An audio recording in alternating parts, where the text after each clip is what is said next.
Hello mga kaibigan, maligayang pagdating sa aking channel. Ang dalawang bituin ni Arsen, sina Murat Yildirim at Tagbabuyok Ustan, ay nagkita sa Cannes pagkatapos ng 17 taon. Murat Yildirim at Tagbabuyok Ustan, ang nangungunang aktor ng serye sa TV na ASI, na na-broadcast sa Kanal D sa pagitan ng taong 2007 at taong 2009, ay nagsama-sama sa Cannes. Ang mga larawan ni ASR makalipas ang ilang taon ay pinaulanan ng likes sa social media. Ang mga tagahanga ng Tagbabuyok Ustan at Murat Yildirim ay naghihintay sa mga dilag na ito sa loob ng 17 taon, habang ibinahagi nila sa social media. Ipinahayag niya ang kanyang pagmamahal sa dalawang aktor ng seryeng ASI sa mga komento tulad ng ang serye ng Channel D na ASI, na nag-iwan ng marka sa isang panahon, ay nagpaalam sa mga screen 17 taon na ang nakakaraan.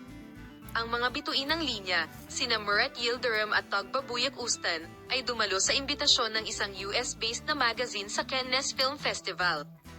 Naging trending topic sa social media ang litratong magkasama sa loob. Nasilaw sina Murat Yildirim at Tagbabuyok Ustan sa kanilang kakisigan. Ipinahayag ng mga tagahanga ang kanilang pananabik sa pamamagitan ng paggawa ng mga komento tulad ng, "Na-touch ako sa mga post ng mga tao. 17 taon na naming hinihintay ang mga dilag na ito, mangyaring, ang bagong serye at ang kahangahangang mag-asawa. Ipinakita namin sa iyo ang mga magagandang larawan ng Tagbabuyok Ustan at Murat Yildirim. Paalam, makita ka sa mga bagong video."